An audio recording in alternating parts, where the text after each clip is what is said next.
diante do vai-vem,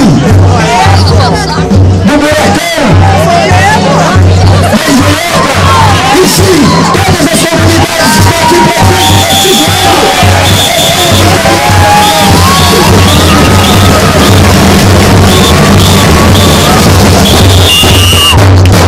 Quero agradecer de coração.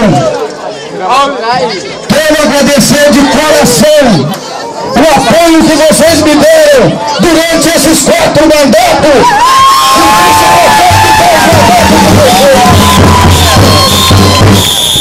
Estou deixando a prefeitura dia 31 de dezembro, com a cabeça erguida, com meu dever cumprido.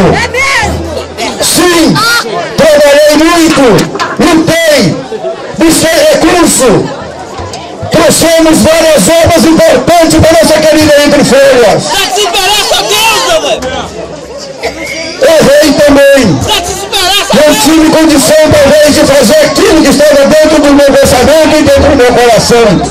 Mas consultamos meus amigos, consultamos a família 15, a família do PT, do PDT, dessa coligação maravilhosa que está aqui junto conosco.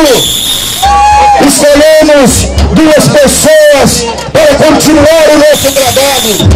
Esse trabalho que deu certo, esse trabalho de PT e PMDB, que é a ligação direta de Entre Folhas da Brasília.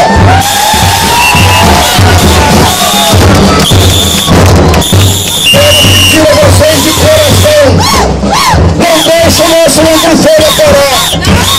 Vamos continuar